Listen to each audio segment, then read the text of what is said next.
And we know the clock is ticking when it comes to the budget deadline here in New York State. It's April 1st.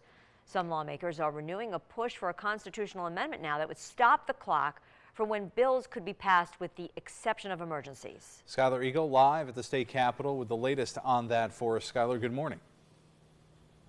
Ryan, Christina, good morning. Republican lawmakers are pointing to a current rule that says bills need to age for 3 days before they're brought to a vote. And now they're calling for the New York State Budget Transparency Act, an amendment that would change the way that bills can be passed in the state legislature. State Republicans argue the current rules are historically ignored during budget season by declaring a message of necessity, which allows them to push bills through without that 3-day review period. The Budget Transparency Act would prohibit bills from being passed between midnight and 8 in the morning unless 2/3 of the legislature is present and 2/3 approve that message of necessity. State Republicans like Senator Jim Tedisco are saying the practice of pushing bills through without that 3-day period is legal but could be deceptive to voters. Some state Democrats tell News 10 they disagree with proposals from the proposals with the governor and the one House budgets coming in well before that April 1st deadline.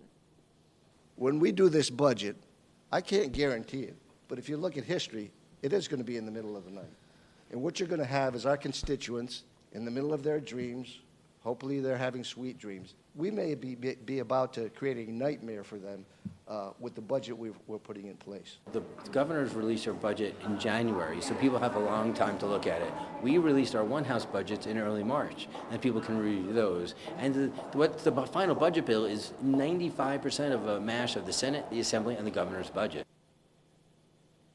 Other legislators tell News 10 some of the state's most significant pieces of legislation include redistricting, the SAFE Act, and pension reform have all been passed overnight. If the budget is not passed on time, Governor Kathy Hochul must issue an emergency spending bill to make sure that state workers are still paid in the meantime. We'll keep you posted as that deadline continues to edge closer. For now, live in Albany, Skylar Eagle, News 10 ABC.